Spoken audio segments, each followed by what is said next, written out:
ಬೀದರ್ನಲ್ಲಿ ಈಗ ಶಾಪಿಂಗ್ ಇನ್ನಷ್ಟು ಸ್ಮಾರ್ಟ್ ಯಾಕೆಂದ್ರೆ ಬಂದಿದೆ ರಿಲಯನ್ಸ್ ಡಿಜಿಟಲ್ನ ಹೊಸ second branch. TV, fridge, washing machine, mobile, laptop ಸೇರಿದಂತೆ ಎಲ್ಲ ಹೊಸ ಟೆಕ್ನಾಲಜಿ ಉತ್ಪನ್ನಗಳು ಈಗ ಒಂದೇ ಜಾಗದಲ್ಲಿ ಲಭ್ಯ. ಗ್ರ್ಯಾಂಡ್ ಓಪನಿಂಗ್ ಆಫರ್ ಈಗ ಜೋರಾಗಿದೆ. ಆಯ್ಕೆ ಮಾಡಿದ ಪ್ರಾಡಕ್ಟ್ಗಳ ಮೇಲೆ 26,000 ತನಕ ಇನ್ಸ್ಟೆಂಟ್ ಡಿಸ್ಕೌಂಟ್ ಪಡೆಯಿರಿ. ಸುಲಭ ಫೈನಾನ್ಸ್ ಸೌಲಭ್ಯ, ವೇಗವಾದ ಡೆಲಿವರಿ ಮತ್ತು ಇನ್ಸ್ಟಾಲೇಷನ್, ದೊಡ್ಡ ದೊಡ್ಡ ಬ್ರ್ಯಾಂಡ್ಗಳ ಅತ್ಯುತ್ತಮ ಕಲೆಕ್ಷನ್. ಹಾಗಾದ್ರೆ ಇನ್ನೇಕೆ ತಡ? ಇವತ್ತೇ ಭೇಟಿ ನೀಡಿ ರಿಲಯನ್ಸ್ ಡಿಜಿಟಲ್, ಗುಂಪಾ ಮೇನ್ ರೋಡ್, ಮೈಲೂರು ಕ್ರಾಸ್ ಹತ್ತಿರ, ಬೀದರ್. ಹೆಚ್ಚಿನ ಮಾಹಿತಿಗಾಗಿ ಸ್ಕ್ರೀನ್ ಮೇಲೆ ಕಾಣಿಸುತ್ತಿರುವ ಸಂಖ್ಯೆಗೆ ಕರೆ ಮಾಡಿ. ರಿಲಯನ್ಸ್ ಡಿಜಿಟಲ್, ಟೆಕ್ನಾಲಜಿಯ ಹೊಸ ಅನುಭವ. ಇದರಲ್ಲಿ second Reliance digital store Gumpa road ಅಲ್ಲಿ ಲಾಂಚ್ ಆಗಿದೆ. ಇದರಲ್ಲಿ ಎಕ್ಸೈಟಿಂಗ್ ಆಫರ್ಸ್ ನಡೀತಾ ಇದೆ. ಅಪ್ಲಯನ್ಸಸ್ ಮೇಲೆ, ವಾಷಿಂಗ್ ಮಷಿನ್ ಮೇಲೆ, ಲ್ಯಾಪ್ಟಾಪ್ಸ್ ಮೇಲೆ there is 0% EMI, up to 26,000 cash back offers ನಡೀತಾ ಇದೆ. ಸೊ ವಿಸಿಟ್ ಮಾಡಿ Gumpa road, Bidar, Reliance digital stores. ನಮಸ್ಕಾರ ಬೀದರ್. ರಿಲಯನ್ಸ್ ಡಿಜಿಟಲ್ 2ನೇ ಸ್ಟೋರ್ ಈಗ ಗುಂಪಾ ರೋಡ್, ಮೈಲಿ ಕ್ರಾಸ್ ಅಲ್ಲಿ ಓಪನ್ ಆಗಿದೆ. ನಮ್ಮಲ್ಲಿ ಎಲ್ಲ ಥರದ 70+ ಬ್ರ್ಯಾಂಡ್ಸ್ ಅವೈಲೇಬಲ್ ಇದೆ.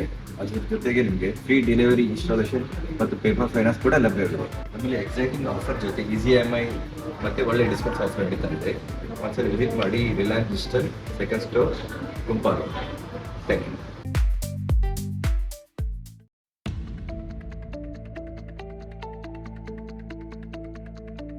CCN ನ್ಯೂಸ್ಗೆ ಸ್ವಾಗತ. ನಾನು ನಿಮ್ಮ ಲಕ್ಷ್ಮೀ ಗಾದ್ಗಿ. ಇಂದಿನ ಮುಖ್ಯಾಂಶಗಳು: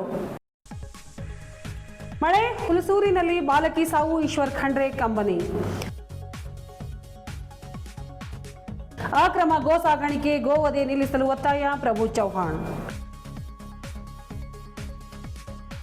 ಅನುದಾನ ಕಾಮಗಾರಿಯ ಅವ್ಯವಹಾರ ತನಿಖೆ ನಡೆಸಿ ತಪ್ಪಿತಸ್ಥರ ವಿರುದ್ಧ ಕ್ರಮಕ್ಕೆ ಒತ್ತಾಯ.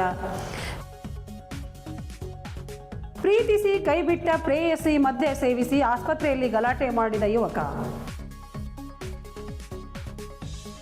ಬೀದರ್ ಜಿಲ್ಲೆಯ ಹುಲಸೂರಿನಲ್ಲಿ ಮಳೆ ಅನಾಹುತಕ್ಕೆ KGN ಕಾಲೋನಿಯಲ್ಲಿ 6 ವರ್ಷದ ಬಾಲಕಿ ಮೃತಪಟ್ಟಿರುವ ಬಗ್ಗೆ ಜಿಲ್ಲಾ ಉಸ್ತುವಾರಿ ಸಚಿವ ಈಶ್ವರ್ ಖಂಡ್ರೆ ಕಂಬನಿ ಮಿಡಿದಿದ್ದಾರೆ.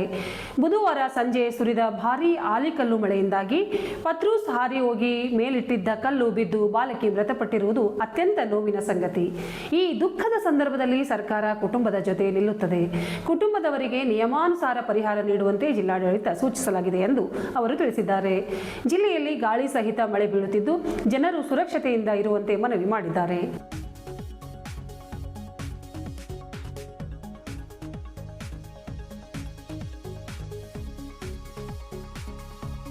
ಬಕ್ರೀದ್ ಹಬ್ಬದ ಹಿನ್ನೆಲೆಯಲ್ಲಿ ಜಿಲ್ಲೆಯಲ್ಲಿ ಅಕ್ರಮವಾಗಿ ಗೋಹತ್ಯೆ ಹಾಗೂ ಜಾನುವಾರುಗಳ ಅಕ್ರಮ ಸಾಗಾಣಿಕೆ ಕೆಲಸಕ್ಕೆ ಕಡಿವಾಣ ಬೀಳಲಿ ಎಂದು ಮಾಜಿ ಸಚಿವ ಹಾಗೂ ಶಾಸಕ ಪ್ರಭು ಚೌಹಾಣ್ ಸರ್ಕಾರವನ್ನು ಆಗ್ರಹಿಸಿದ್ದಾರೆ.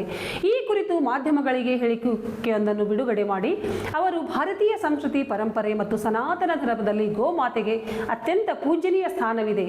ಗೋವು ಕೇವಲ ಪ್ರಾಣಿಯಲ್ಲ, ಕೋಟ್ಯಾಂತರ ಹಿಂದೂಗಳ ಭಾವನೆಗಳ ಪ್ರತೀಕ. ಗೋವಿನ ಹಾಲು ಅಮೃತಕ್ಕೆ ಸಮಾನವೆಂದು ಪರಿಗಣಿಸಲಾಗುತ್ತದೆ ಎಂದು ತಿಳಿಸಿದ್ದಾರೆ. ಗೋಮೂತ್ರದಲ್ಲಿ ಔಷಧೀಯ ಗುಣಗಳಿರುತ್ತವೆ. ಗ್ರಾಮೀಣ ಆರ್ಥಿಕ, ಕೃಷಿ ಚಟುವಟಿಕೆ ಮತ್ತು ಜೀವನದೊಂದಿಗೆ ಅವಿನಾಭಾವ ಸಂಬಂಧವಿದೆ.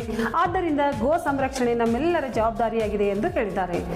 ಗೋವುಗಳ ಸಂರಕ್ಷಣೆಗಾಗಿ ಹಿಂದೆ ನಮ್ಮ ಸರ್ಕಾರ ರಾಜ್ಯದಲ್ಲಿ ಕರ್ನಾಟಕ ಜಾನುವಾರು ಹತ್ಯೆ ಪ್ರತಿಬಂಧಕ ಮತ್ತು ಸಂರಕ್ಷಣಾ ವಿಧೇಯಕ, ಗೋ ಹತ್ಯೆ ನಿಷೇಧ ಕಾಯ್ದೆ ಜಾರಿಗೊಳಿಸಿದೆ. ಆದರೂ ಸಹ ರಾಜ್ಯದಲ್ಲಿ ರಾಜಾರೋಷವಾಗಿ ಅಕ್ರಮ ಗೋ ಸಾಗಾಣಿಕೆ ಮತ್ತು ಗೋವಧೆ ಎಲ್ಲಿಗಿಲ್ಲದೆ ನಡೆಯುತ್ತಿರುವುದು ದುಃಖಕರ ಮತ್ತು ಖಂಡನೀಯ ಎಂದು ಆಕ್ರೋಶ ಹೊರಹಾಕಿದ್ದಾರೆ. ಜಿಲ್ಲೆಯ ವಿವಿಧ ಭಾಗಗಳಿಂದ ಗೋವುಗಳನ್ನು ಅಕ್ರಮವಾಗಿ ಹೈದರಾಬಾದ್, ಮುಂಬೈ ಹಾಗೂ ಪುಣೆ ನಗರಗಳಿಗೆ ಸಾಗಿಸಲಾಗುತ್ತಿದೆ. ಈ ಅಕ್ರಮ ಚಟುವಟಿಕೆಗಳನ್ನು ತಡೆಯಲು ಪೊಲೀಸ್ ಇಲಾಖೆ ಮತ್ತು ಪಶುಸಂಗೋಪನೆ ಅಧಿಕಾರಿಗಳು ವಿಶೇಷ ಕಾರ್ಯಾಚರಣೆ ನಡೆಸಿ ತಪ್ಪಿತಸ್ಥರ ವಿರುದ್ಧ ಕಠಿಣ ಕಾನೂನು ಕ್ರಮ ಜರುಗಿಸಬೇಕೆಂದು ಒತ್ತಾಯಿಸಿದ್ದಾರೆ.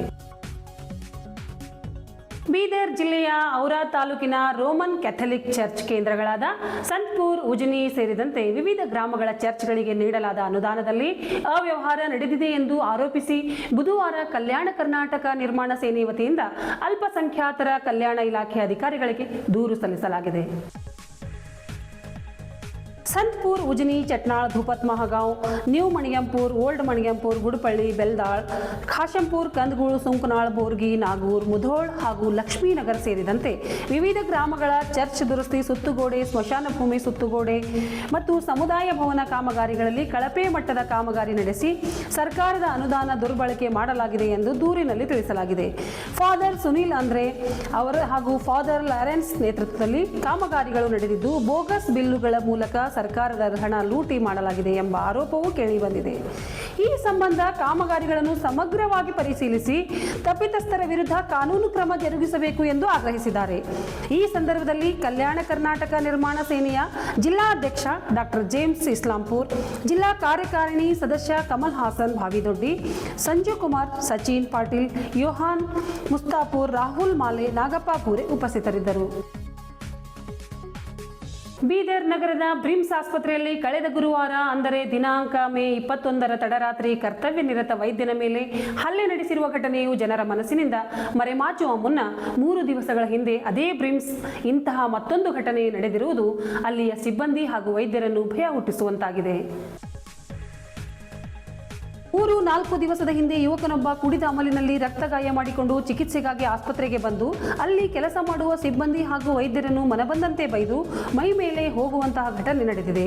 ಅವನ ಚೀರಾಟ, ಕೂಗಾಟ, ಗದ್ದಲ, ಶಬ್ದ ಕೇಳಿ ತಕ್ಷಣವೇ ಕರ್ತವ್ಯದಲ್ಲಿದ್ದ ಗೃಹ ರಕ್ಷಕ ದಳ ಸಿಬ್ಬಂದಿಯು ಚೀರಾಡುವ ಯುವಕನನ್ನು ಹಿಡಿದು ಚಿಕಿತ್ಸೆ ಕೊಡಿಸಿ ಸಮಾಧಾನಪಡಿಸಿರುತ್ತಾರೆ.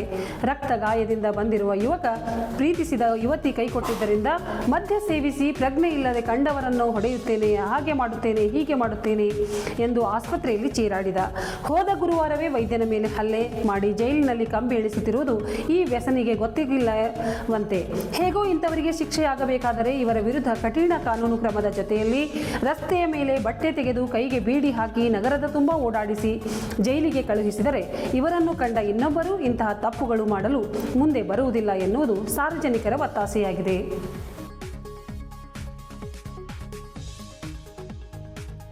ಇದರೊಂದಿಗೆ ನಮ್ಮ ಇಂದಿನ ವಾರ್ತಾ ಪ್ರಸಾರ ಮುಕ್ತಾಯವಾಯಿತು. ಮುಂದೆ ನಿರಂತರ ಸುದ್ದಿಗಾಗಿ ನೋಡ್ತಾ ಇರಿ CCN ಸುದ್ದಿವಾಹಿನಿ.